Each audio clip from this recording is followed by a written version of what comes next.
रही है, लेकिन दूसरी तरफ अमेरिका के अंदर अमेरिका की तारीख के मुजाहरे हुए हैं बड़े बड़े। 9 मिलियन एक मुजाहरे में उससे भी ज़्यादा लोग शरीक हुए हैं, और ख़ासतौर पे जो फिलाडेल्फिया का और फिर उसके बाद वाशिंगटन का, पूरे जो अमेरिका के शहर हैं वहाँ पर लोग निकल आए हैं और ट्रंप के खिलाफ निकले हैं। और उन्होंने कहा कि हमें किंगडम नहीं चाहिए, हमें किंग नहीं चाहिए, ये एक डेमोक्रेसी है, लोगों की गवर्नमेंट वो हो। और ट्रंप जिस तरीके से डिक्टेटराना और आमराना अंदाज में जिस तरीके से चला रहे हैं सारे सिस्टम को, डोमेस्टिक को भी और बाहर भी, और ये जंगें, ये सब नामंजूर है, अनएक्सेप्टेबल है।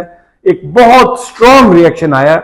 अच्छा, इसकी इंप्लीकेशन ये है कि आगे मिड टर्म इलेक्शन होने वाले हैं जिसमें सेनेट और कांग्रेस के इलेक्शन होंगे। तो अगर ये जो इस वक्त पॉपुलैरिटी लेवल है, अगर ये सूरत हाल रही तो ट्रंप इलेक्शन हारेगा, और अगर वो कांग्रेस में उसका कंट्रोल खत्म हो जाता है रिपब्लिकन पार्टी का, तो फिर ना ये जंग रहेगी।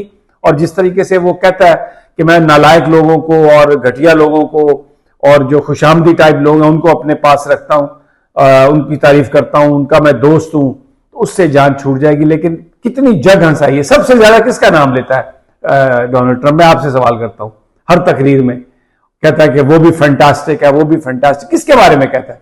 और फिर साथ ये कहता है कि मैं उन लोगों को पसंद करता हूं जो कम कामयाब हैं, जो झूठे हैं, जो अपनी कामयाबी की दास्तानें नहीं सुनाते, मेरी तारीफ करते हैं, मेरी कामयाबी की दास्तानें सुनते हैं। तो अमेरिका जो है इस बात पर, अमेरिकी अवाम इस बात पर बहुत खफा है। हमारे लोग तो बड़े खुश हैं, वो खफा नहीं है। बहरहाल अब तक की ये ताज़ा तरीन थी।